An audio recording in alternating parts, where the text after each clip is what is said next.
Como se dos Reis Magos se tratará, a concelleira de Gañemos Vilanova e familiares de usuarios e traballadores da residencia Valle Inclán facían entrega deste cofre con carbón no concello. Acusan a Xunta de oscurantismo e exixen unha solución para evitar o peche. O noso equipo técnico xurista non atopa por ningún lado a resolución ditada polo Tribunal Superior de Xusticia de Galicia conforme ao peche da residencia. Entón, nos queremos aquí instar tamén ao señor Cores Tourís, Xosé Manuel, o delegado provincial, a que nun plazo de 5 días nos la poida amosar ou danos algún dato de referencia para nos podela atopar. A día de hoxe, a Consellería de Política Social tampouco atendeu os requirimentos da Valedora do Pobo para coñecer a situación do centro e as causas do peche. Os familiares recorreran a esta figura ante a situación de indefensión na que aseguran están os 100 residentes. Nós pretendemos continuar porque o que queremos é que a residencia continúe aberta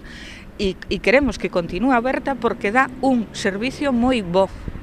Non temos máis interese en manter os nosos familiares ben atendidos. Pola súa banda, os traballadores denuncian que a Xunta non se preocupa polo futuro dos 50 postos de traballo directos que xera a residencia e cualifican de acoso as continuas inspeccións ás que están sometidos. O acoso que estamos recibindo por parte de Inspección de Servicios Sociales.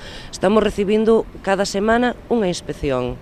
A última foi o día 26 e interrompen todo o bo funcionamento do centro, porque non é unha inspección de 5 minutos. Elena Cores desvelou que onte coñeceron que a denuncia contra o administrador concursal por posible caso de corrupción presentada hai un mes foi admitida a trámite polo xulgado de Vilagarcía. Tamén recordou que En Marea levará a situación da residencia Valle Inclán ao pleno do Parlamento.